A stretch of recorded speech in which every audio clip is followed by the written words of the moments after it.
I am delighted to be here. This is my third time in Australia, though it's my first time on the University of Sydney campus. I lived in Australia for 6 months in 2006, working at ANU, so it was in Canberra, but it still counts as being in Australia.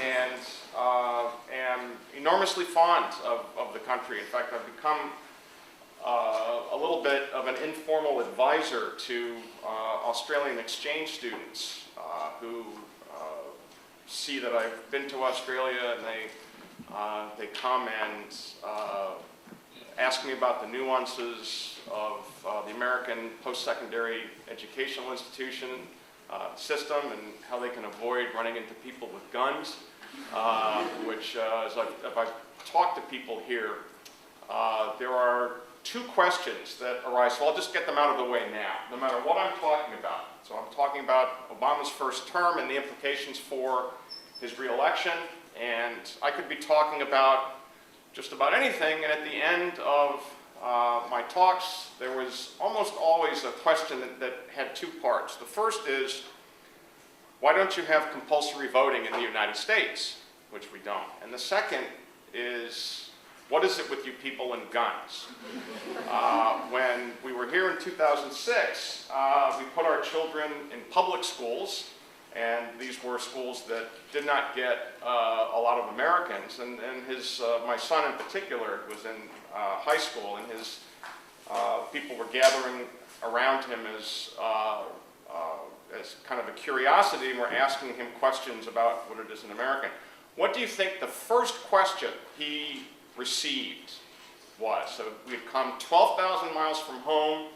We're absolutely wiped out with jet lag. He's on campus, and this is the first question he gets from his Australian classmates. Any ideas? Do you have a gun? Actually, more severe than that. Yes? What is it like when I wear a uniform in school? Well, actually, we like that a lot. I think school uniforms are a terrific idea. They are very, very uncommon in public schools, even though they're universal here. So you were warned, but even more sort of extreme than that. Yes? You ever fired a gun? Even worse than that. Have you ever shot anybody? Even worse than that. Yes? Have you ever killed anyone? Not quite that bad. It was, have you ever been shot? And the second question is, have you ever shot anybody? And the third question is, have you ever been robbed at gunpoint? And so the image that you have of the United States, you fly from Sydney to Chicago, you are robbed as soon as you get off the plane, and we all walk around packing heat, shooting each other over parking spaces. Not like that. You should come to the United States if you haven't already, and I should. Well, when the students that I had who were coming back here, they will probably tell you that the U.S. is a wonderful place. But the other thing about the United States is, for those of you who attempt to follow U.S. politics, it's very different than what you see here, and it often seems to be impenetrable, using arcane terminology that seems impossible to understand, with rules of the game that make no sense at all, and all that's true. But now you know what Americans feel like when we watch cricket. So turnabout is fair play. So what I'm going to talk about today is Obama's first term and three particular areas of his first term, and what it means in terms of the likelihood of his re-election. Right now, the election is very, very close. I think Obama would probably win if the election were held today, but that's not terribly interesting because the election is not being held today. It's going to be held about 5 months from now, and there is an enormous amount that can happen between now and then. But to understand Obama's legacy in his first term and his prospect for re-election, need to talk a little bit about particular elements or characteristics of the political process in the United States and how we view presidents. And this will be it's just very different from the way that your government looks to you in terms of the things that government can do. So when I teach courses on the American presidency, the first thing I tell my students is that the expectations that we have, or that voters have of the president, vastly exceed the actual powers of the president. So it is, in this respect, very different from the system of government that you have here, which is parliamentary, in which the government, assuming that it has sufficient support with the majority in the House of Representatives, is not entirely, this is a little bit of an oversimplification, but with very few restrictions, the government, meaning the Prime Minister, the Cabinet, the executive branch, or the executive government, can do just about anything that retains the support of a majority in the House of Representatives. That is not true in the United States because, unlike parliamentary systems, the structure of our national government is such that it actually precludes efficient and large-scale action absent some extraordinary circumstances, such as those that existed, say, in the aftermath of 9/11, in which the government took rapid and decisive action.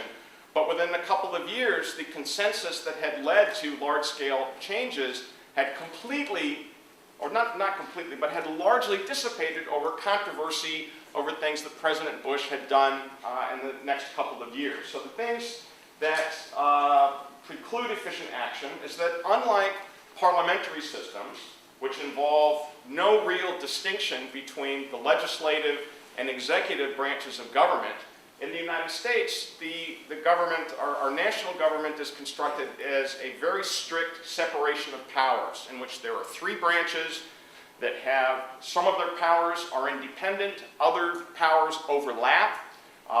The legislation typically requires majorities in both the House and the Senate and a presidential signature, which is equivalent to what you have in Australia, but it is routine in the United States for presidents to indicate that they will not sign legislation that Congress is considering, which effectively blocks further action. And that's not the sort of thing that can happen here, because if there is any such division between what the House of Representatives wishes to do and what the Prime Minister wishes to see, any significant disagreement in those two positions would bring down a government and trigger a round of elections. And in the U.S., that's not the case. We also, I mean, Australia is a hybrid, because you combine elements of the Westminster system with responsible government and parliamentary systems with some elements of the federal system in the United States, with a bicameral legislature, even though I suspect that you haven't fully worked out the implications of having a Senate with real power, which can lead to events like the 1975 dismissal, even though technically the Senate is not supposed to be part of responsible government. In the United States, but there is also an independent judiciary in Australia, as there is in the United States, with judges who have the power of judicial review or the ability to overturn acts of Parliament. But in the United States, one of the differences is that the judiciary in the United States is less deferential to the acts of Congress than the judiciary here is to acts of Parliament. And there are reasons why that's the case, when I talk about the fate of healthcare legislation, some of that will become true, and differences in how, in Australian constitutionalism as opposed to American constitutionalism. So our system is designed to make it difficult to carry out significant action rapidly. We also have if Australia has a federal system, which is an accurate depiction, the US could probably be accurately described as a hyper-federal system, in which the same sorts of differences that you often see between state governments and the federal government is magnified in the US by the fact that there are significant constitutional, fundamental foundational differences in the powers of the federal government and the state government, and we have many more states. We have 50 states. Australia has 6 states and 2 territories, and the distinction between what the federal government can do and what state governments are responsible for can actually be quite significant. And so we start out with the truism or the observation that presidents routinely promise more than they can deliver, and find that their ability to implement their promises is constrained by intentional features of our governmental system. These are not accidents. These are not recent developments that go back all the way to the founding of the country in the late 18th century. So I'm going to focus on 3 particular promises that President Obama made, actually Senator Obama made as a candidate. And I'm focusing on these questions because they were broad, they were explicit, and we can follow the course of these promises to see how he fared in carrying them out. The first thing that candidate Obama promised to do would be to change the tone of political discourse, which has become quite divisive, indeed even nasty, in the United States. And unfortunately, that is one of the things that you have imported from us. You would have been better off taking bananas instead, but that's water under the bridge at this point. We are polarized. Democrats and Republicans, those in government, don't like each other. There are a number of pathologies that emerge from the lack of incentive to cooperate, and it often appears that Democrats and Republicans are more concerned with beating up on each other, viewing politics as a zero-sum game. Whatever is good for the Democrats is bad for the Republicans.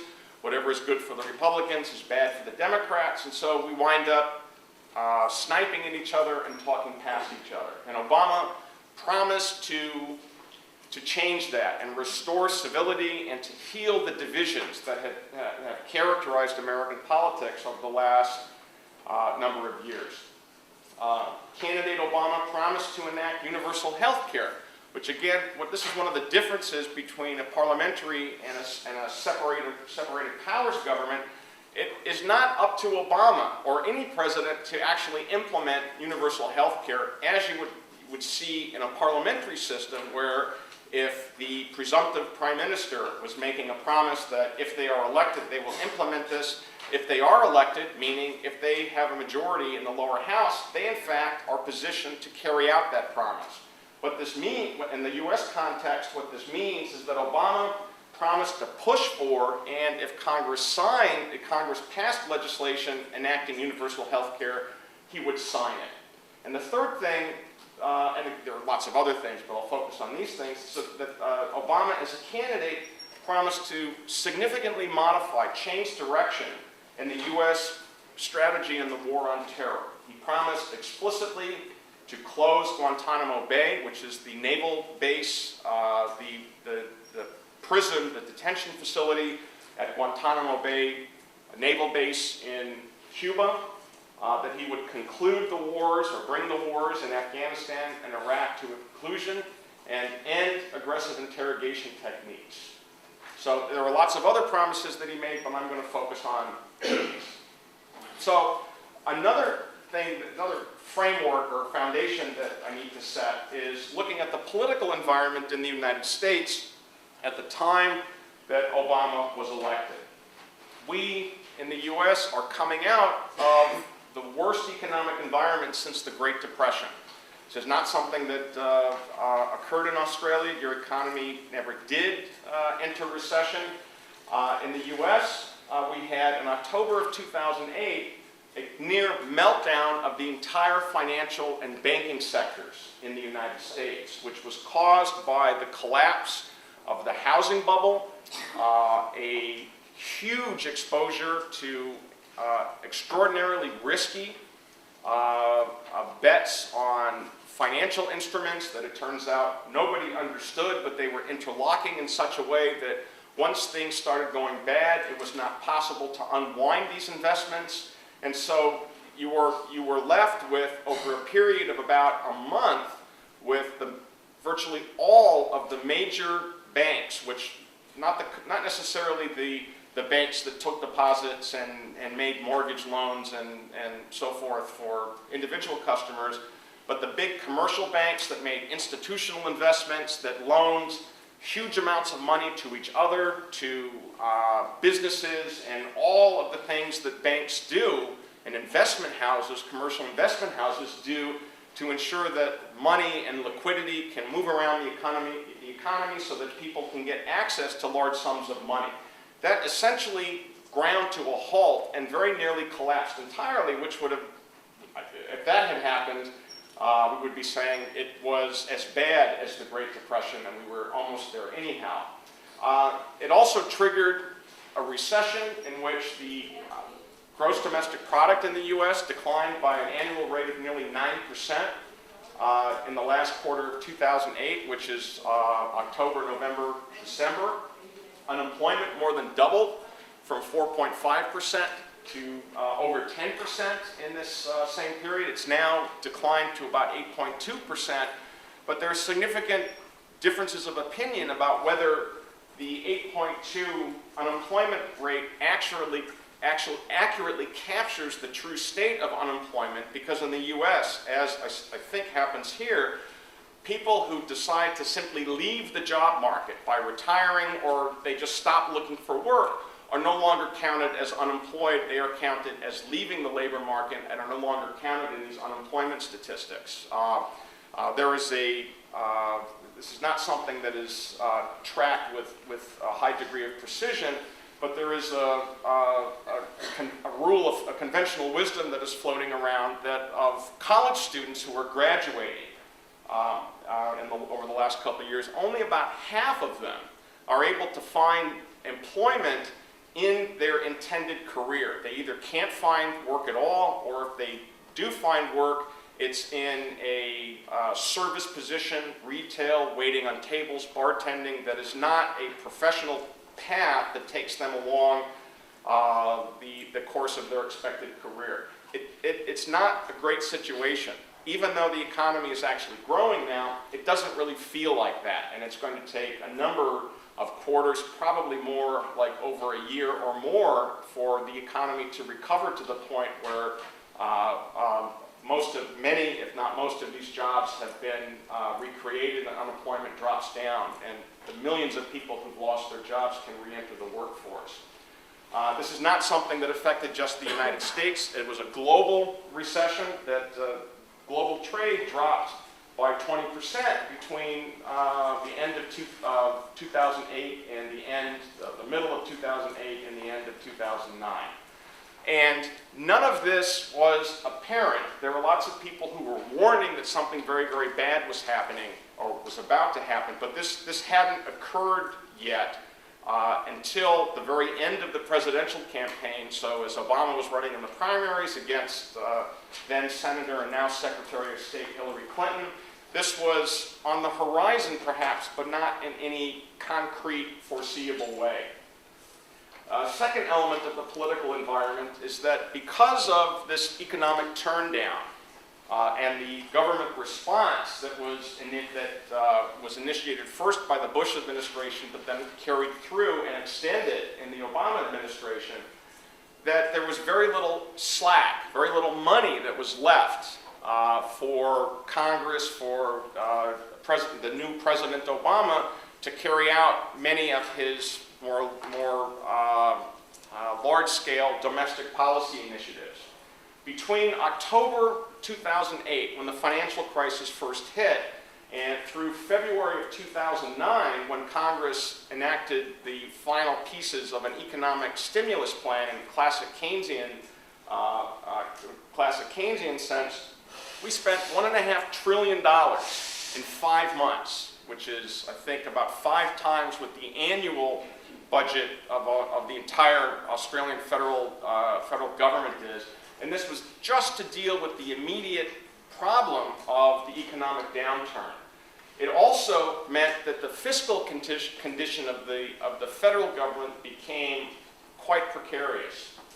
As always happens in recessions, tax revenue goes down because the economy shrinks, there are fewer people making money, people are making less money, and taxes go down. So federal tax revenue declined by 17%, over a sixth, between 2008 and 2009. The combination of this remarkable increase in federal spending and a decrease in tax revenues meant that our deficits, the amount that we have to borrow each year to cover the difference between what we spend and what we take in revenues, increased from $161 billion in 2007 to $1.4 trillion in 2009. So this is just what we borrowed. So another way to look at it is the amount that we borrowed in 2009 and is 4 times the entire annual budget of the Australian government.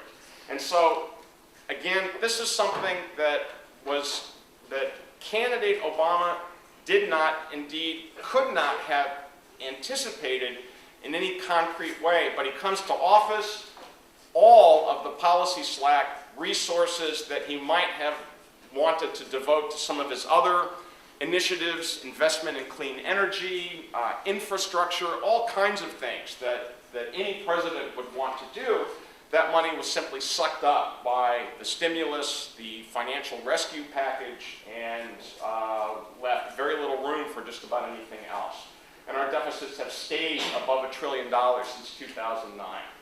So, very challenging set of circumstances that would have made it difficult for any president to succeed across the board. So let's look at each of these promises that Obama made. The first, changing the tone. This is the polarized politics is something that has characterized politics in the U.S. for a couple of decades. There's a debate in the academic community about whether this polarization is real or whether it reflects the fact that you flip on the news and you find everybody is simply shouting at each other, which is certainly how it appears. Well, 3.5 years later, how are we doing? The answer, not so good. Democrats have said over the last 6 months, and these charges and countercharges are getting a little more sharp-edged as the campaign has heated up. Democrats will say that the problem is that the Republican Party, I put this up without thinking, GOP it stands for Grand Old Party.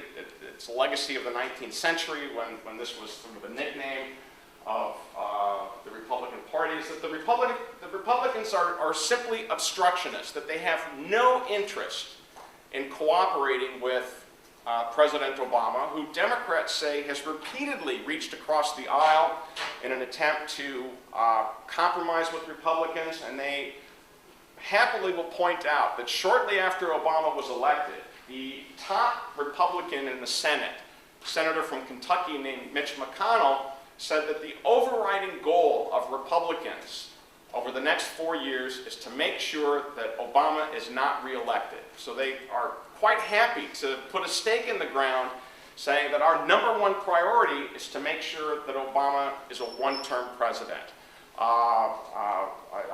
You've all heard of Rush Limbaugh?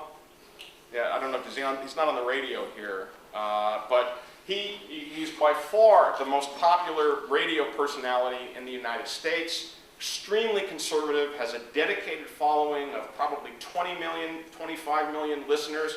He said on his program initially that he hoped President Obama failed. Now, it turns out that there was a little bit of nuance there, but if you're a Democrat, you look at that and say, how is it possible to govern, particularly since the American system divides up powers in a way that requires cooperation really to accomplish anything, and the other side has simply drawn a line in not sand but concrete, saying we're not going to cooperate, we will do everything we can to make sure that Obama is defeated. Republicans are in constant attack mode, that they are constantly, Obama could wake up tomorrow morning and he could discover a cure for cancer. and Republicans would say, "What took you so long? You're a failure." And there would be some reason for Republicans to not be happy with what he did. And that's an unfortunate legacy of politics. The same thing would happen if it was President Romney discovers a cure for cancer, and Democrats would say it costs too much. It doesn't matter what you do. And to up the ante a little bit more, there are Democrats who are quite open in their assertion that what motivates Republican opposition to President Obama is not principle, not sincere differences of opinion over the proper scope and role of government. They just don't like the fact that a black man is president, that their opposition is motivated by racism, pure and simple.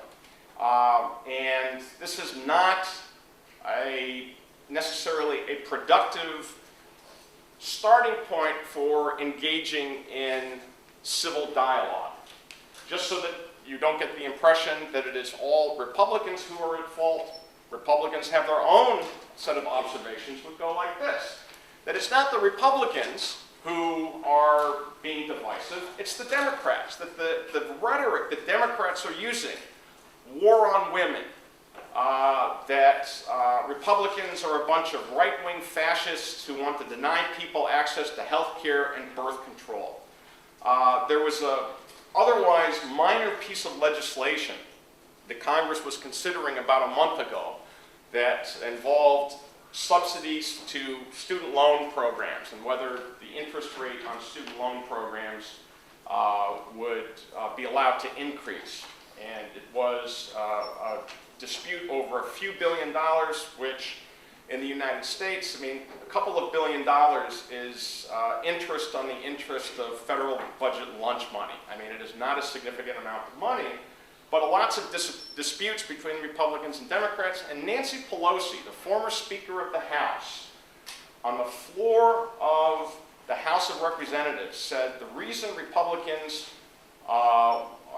don't want to fund this bill is and Republicans have called the Democrats bluff, say, well, we'll continue to subsidize this, but we want the money taken out of an account from the Department of Health and Human Services. It was sort of a health care account, even though it wasn't quite that simple. That former Speaker Pelosi said the reason Republicans want to raid this account is they don't care if women and children die. And that's pretty strong language, and went on about how the right-wingers in the Republican Party are perfectly happy to sacrifice the health of women and children to advance their extreme agenda. If you ever want to increase your faith in your own political process, which I understand has been shaken, if we can take a vote later on in the class, perhaps, and I'll offer to do a straight-up swap, Craig Thompson for John Edwards. I think you would get the worst part of that deal, but we could talk about that. You don't know how lucky you are to have politicians who can speak in complete sentences. One of the amazing features of the Westminster tradition is that it rewards and cultivates a skill in debate and rhetoric that is just absent from the American system. When I was in Canberra, I went to question time as often as I could because it was hilarious. Not in the sense of sort of a circus, and it had elements of that, but it was interesting to see people, parrying and thrusting and rhetorical barbs. And one time when I was there, there was a huge dispute. It was during question time. There was a member of the opposition, of the Labour Party, who was listening to an iPod while the Prime Minister was speaking, and someone raised a point of order calling this member an insolent goose. I remember that.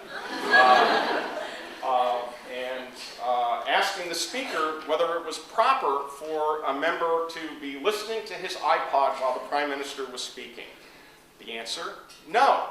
Well, upon which the Speaker promptly threw the member out, and he had to leave for I don't know how long. Time out, I guess is what we call it. And this went on, and then there was another big dispute over the fact that someone else from the Labor Party asked the Speaker why he had thrown out 110 members of the opposition over the previous year and only 4 members of the government, leading to another big dispute. So, there were serious issues on the table, but it sort of degenerated into this little tiff over iPods and ejections from the House. They finally settled this, whereupon the Speaker announced that the Parliament, the House of Representatives, was welcoming a delegation from the Republic of Vietnam. In which case, a bunch of government officials from Vietnam stood up, and everybody applauded, and they must have looked around and thought, we get to do this? And it was, I guess you had to be there. It was very funny at the time. I had to stifle my laughter because I didn't want to get thrown out. But in any case, debate on it isn't even really a debate on the floor of Congress. It's sequential press releases. But all kinds of charges and counter-charges, people use it as an opportunity not to persuade people, but to make a soundbite that will get on the evening news.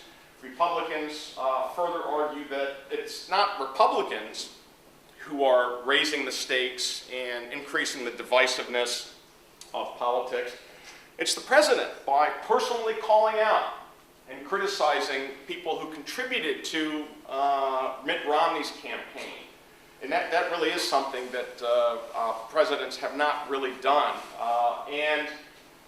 That Obama's ruining the country, turning us into a socialist dystopia. One of my talks, someone raised the question, why is it that when anybody says socialism in the United States, that you all clutch at the pearls and head for the fainting couch? Whereas in the United States, socialist, well, big deal. It's something that is, I think, unique to the United States. And as far as racism is concerned, the charge that Republicans make is that Obama campaigned on a platform of racial healing, but as president, he's actually injected himself into racial controversies that, in a way that has the effect of stoking controversy rather than trying to alleviate it. The result is that polarization in the U.S. is just as high now as it was when George W. Bush was president.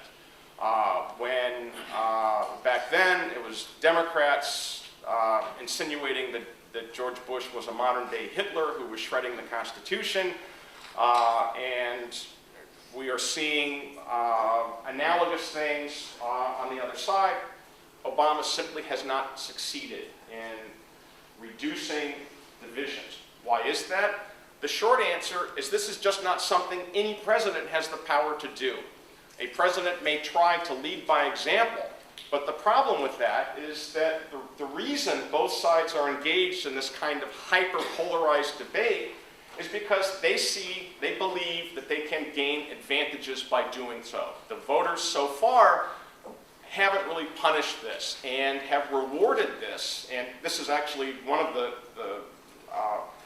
there are serious people in the U.S. who argue that compulsory voting might solve some of these disputes, because one reason that this strategy works is that it's a way of mobilizing your supporters, making them angry, so that they see politics not just as a principled debate over differences in opinion over policy, but a fight to the death, metaphorically speaking, over things that, if you believe the other side is just doesn't simply want to do things that you disagree with, but wants to destroy you, that means that you're more likely to turn out, and because people can choose not to turn out, political debate exists on a plane not simply about political disagreement, but trying to mobilize your supporters and perhaps getting the other side to stay home. But this is simply not something that any president has the power to change.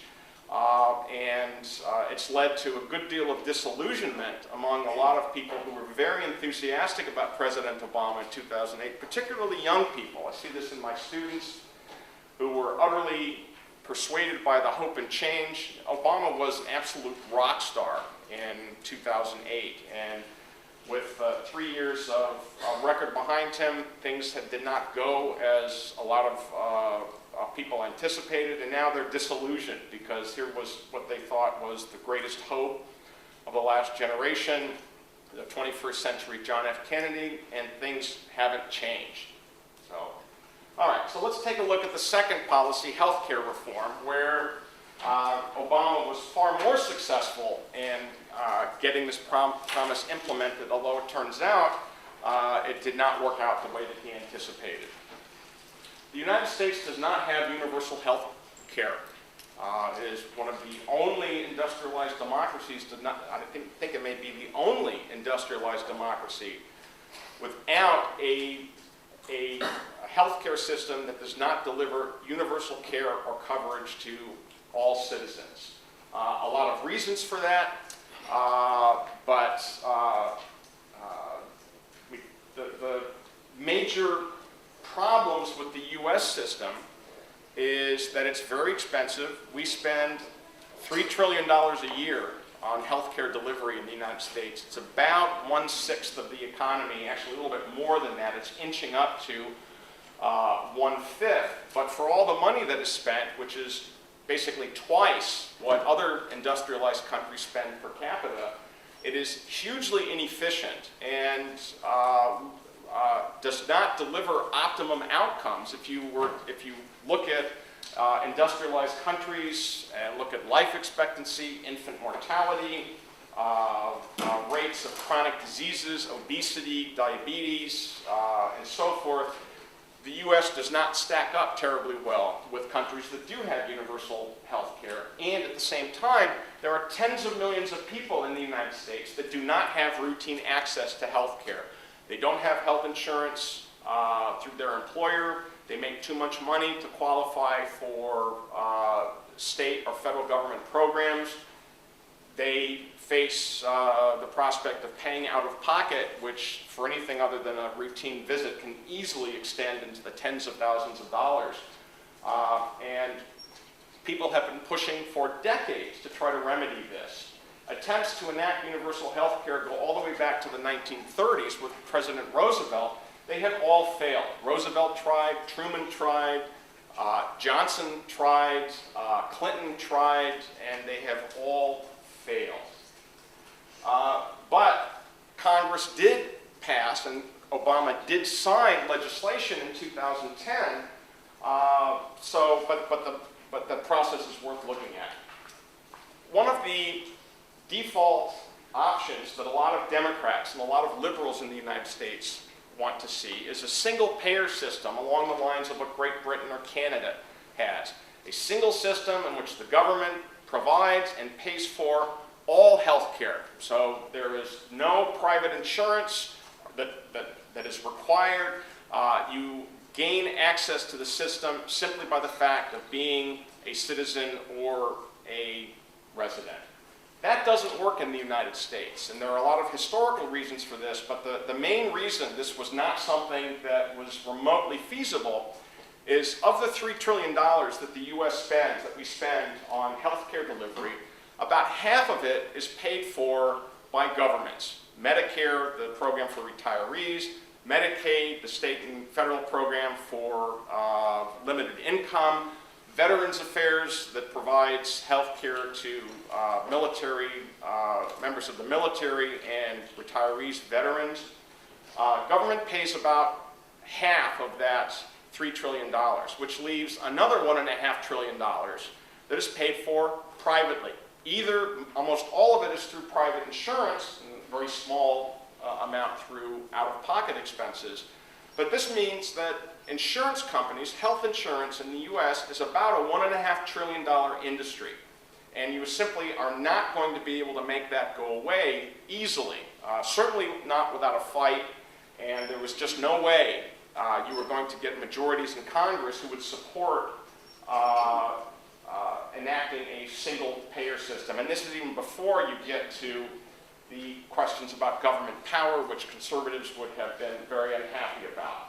So instead, Congress, as a matter of pragmatism, opted for a kind of hybrid system which had two elements, both of which are absolutely critical to the success of the program. The first is that insurance companies could no longer deny coverage or charge excessive rates for people who had pre-existing conditions. This is one of the reasons many people don't have health insurance, that if you are trying to get, most people in the US with private health insurance get it through their employer.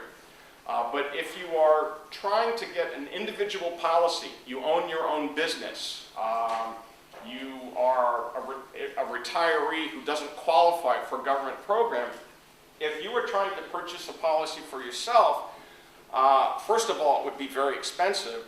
Second, if you had any kind of pre-existing condition, you have diabetes, you have high blood pressure, you have arthritis, or any one of a number of conditions, it will be almost impossible for you to get a health care insurance policy, for the simple reason that no insurance company is going to issue a policy to someone that they think is going to be a heavy user of health care.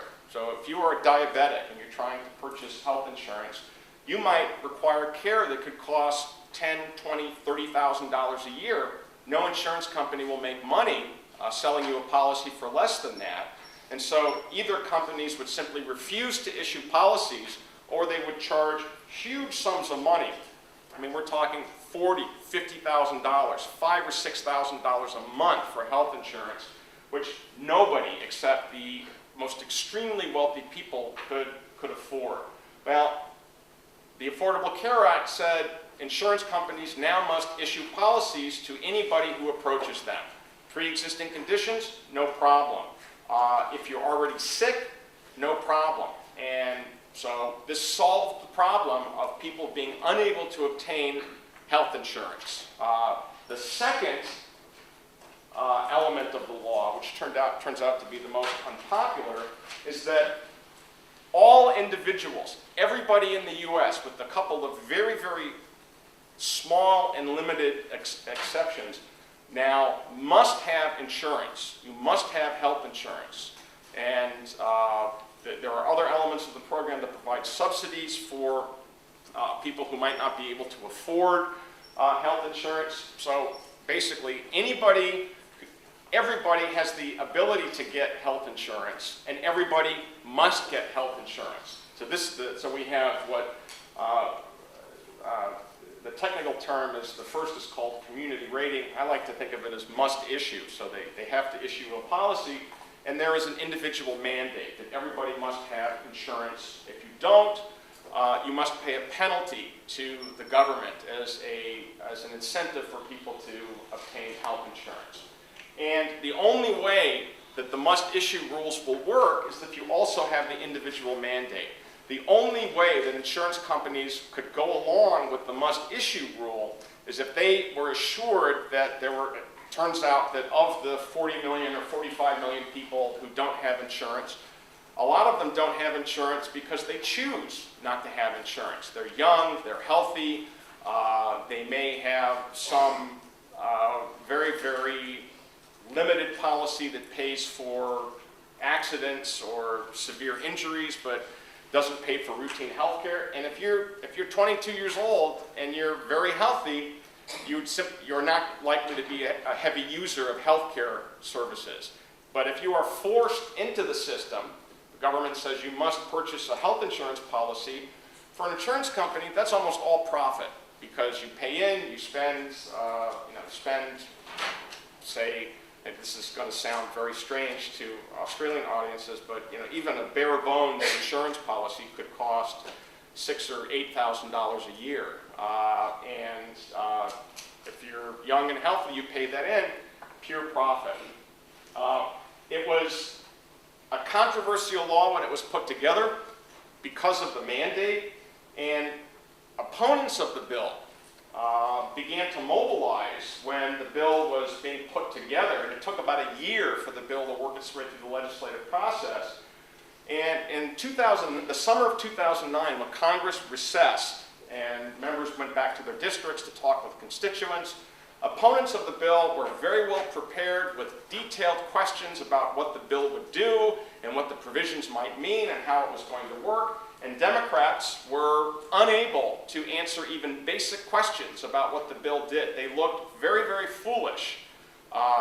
What is this bill going to do? Well, I don't know. Asking about a specific provision, oh, I haven't read the bill. It wound up looking very, very bad. And when the bill finally passed, it was a divisive process. The bill passed in Congress without a single Republican vote in either the House or the Senate. Passed with basically every Republican voted no.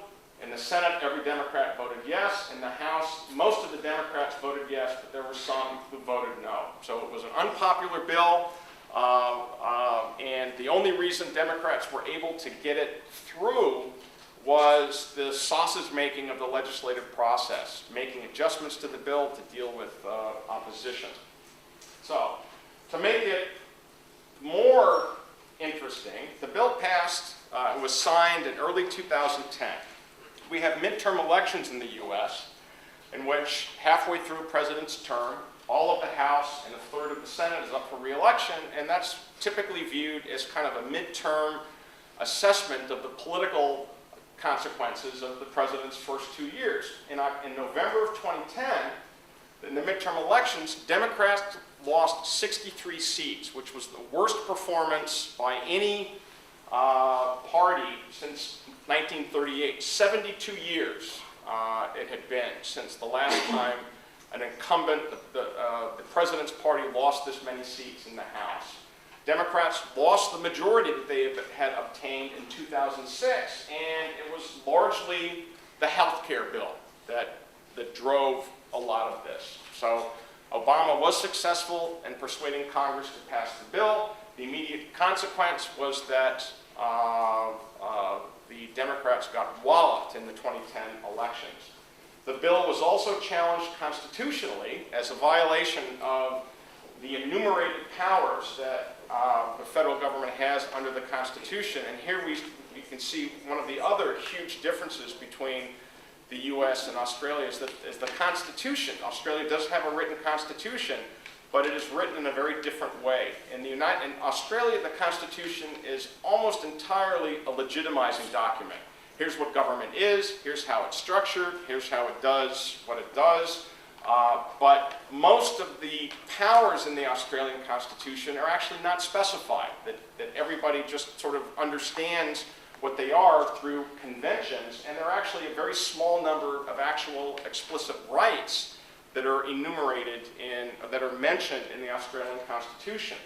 The U.S. Constitution is one of enumerated powers. The idea, and this has been, it's not as strictly true as it was in the 18th century. Under the American Constitution, government is authorized to exercise only those powers that are specifically mentioned, or which are reasonably implied by those powers.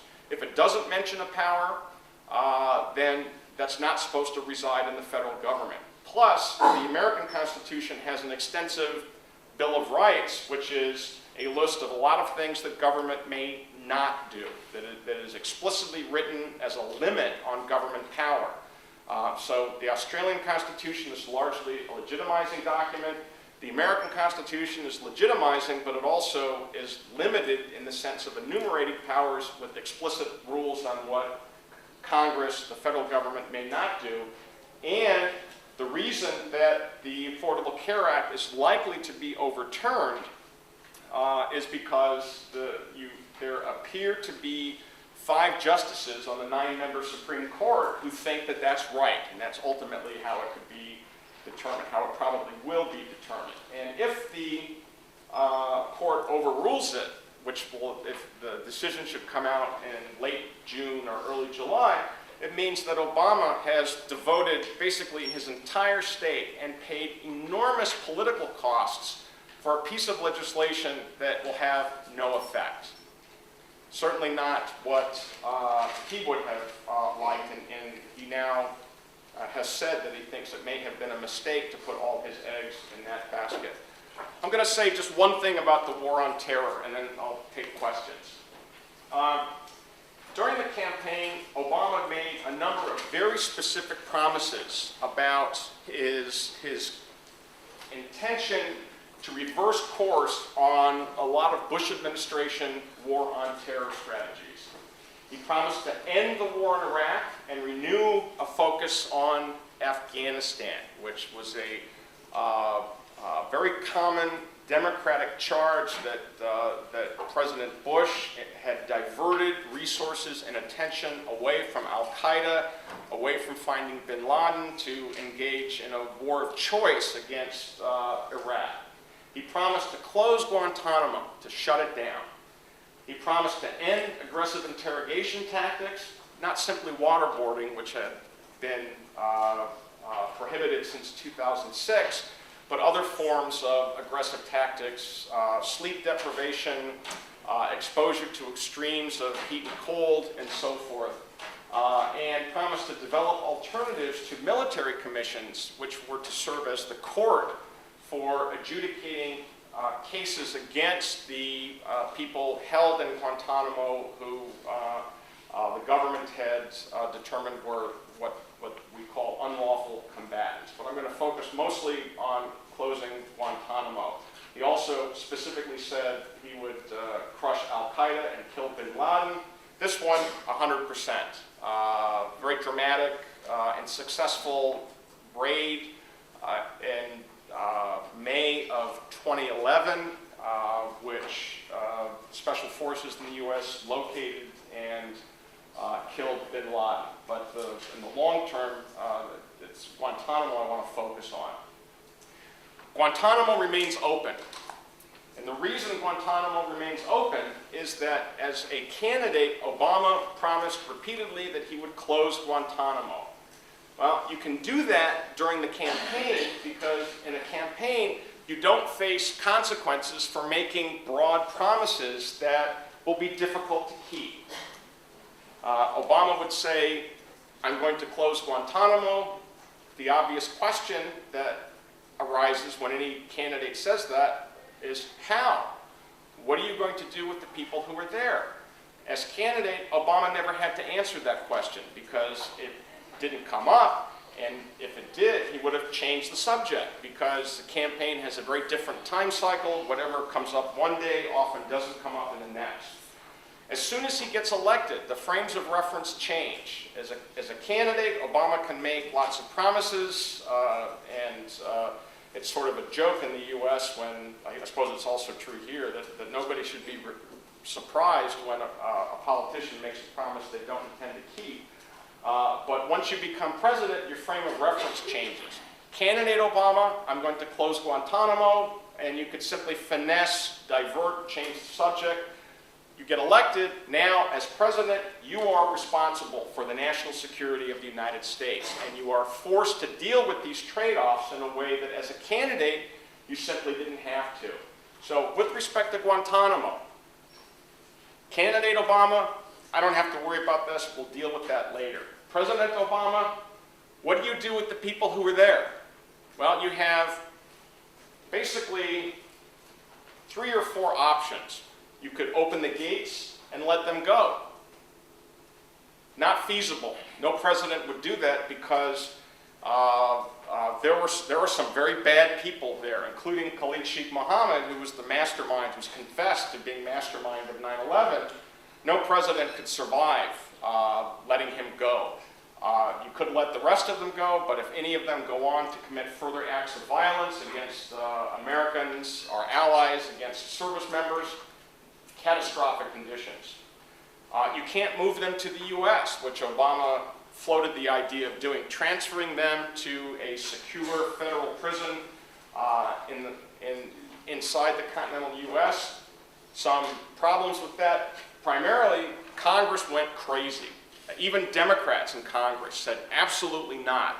When Attorney General Holder in late 2009 floated the idea of taking Khalid Sheikh Mohammed and taking him to the Southern District, the federal court in New York City to try him there, even Democrats from the area, and New York is probably one of the most liberal cities in the country, Democrats in New York said absolutely not. And Congress wound up passing opposition which prohibited the president from relocating them to the U.S. What are the other options? as I've described it before, you could pretend you're a character in John le Carré novel, put all these folks into a submarine, tow it out to the middle of the Atlantic, and sink it. Well, you could do that, but not if your intention, as Obama's was, to restore the image of the United States as a beacon of the rule of law. The other option, you leave them where they are, and you finesse the problem of what you do with them. I don't think Guantanamo is going to close in any time in the foreseeable future. I mean, we're talking 20, 30 years. You know, perhaps in 20 or 30 years, when some of them have died, they're too old, there aren't that many of them left, you might be able to get away with dealing with them in some other way, but now it's simply not an option. And this is not something that you had to deal with as president, I mean as candidate, but as president, you're faced with the difficulty of actually resolving this in a manner that's satisfactory. So I'm going to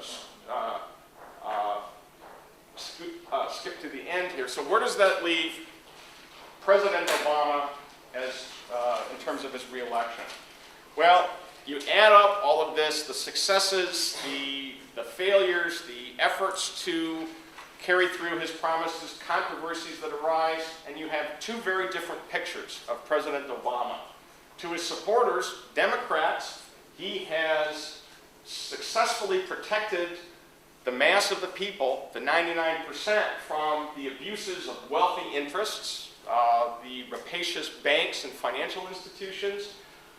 He has restored the U.S. image globally. He's very popular around the world. He won the Nobel Peace Prize.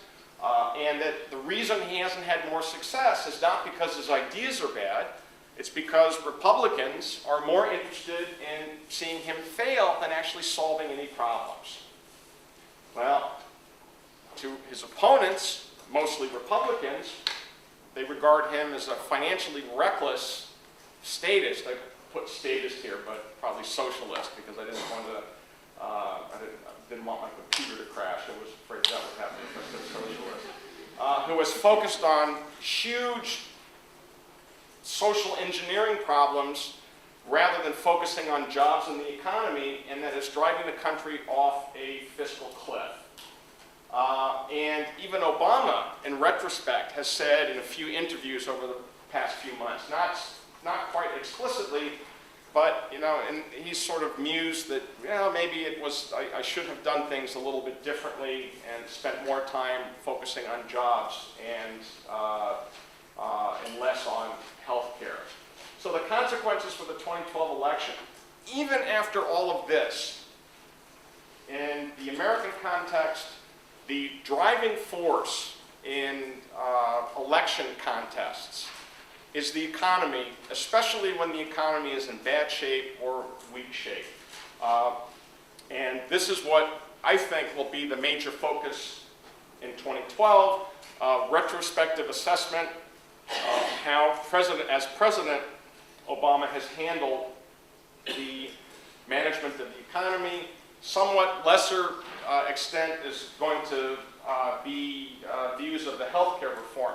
Notably absent from this list are a lot of things that got a good deal of attention here, such as same-sex marriage, in which President Obama stated that he supports same-sex marriage, and it trickled down to the point where your prime minister was asked what she thought. I just don't think that's going to be a major factor, primarily because most of the people who consider that an important factor have already made up their minds. If I know someone's position on same-sex marriage, I can predict with probably 90 to 95% accuracy whether they're going to vote for President Obama or Mitt Romney. If I know someone thinks that same-sex marriage is the most important issue, my accuracy goes up to 100%. And the reason is that most of the people who are critics or supporters of what the president has done in these other areas, they've already made up their minds. And if you are an Obama supporter, opposition to the health care bill is not likely to be that strong, and you may be perfectly willing to subordinate your opposition to a particular action to your overall view of the president or of Obama. There's quite a bit of evidence that the enthusiasm from 2008 has long dissipated. As president, as candidate now, President Obama is referring to the same kinds of themes and rhetoric that he used in 2008, and it just seems to have lost his luster. So I will close with that.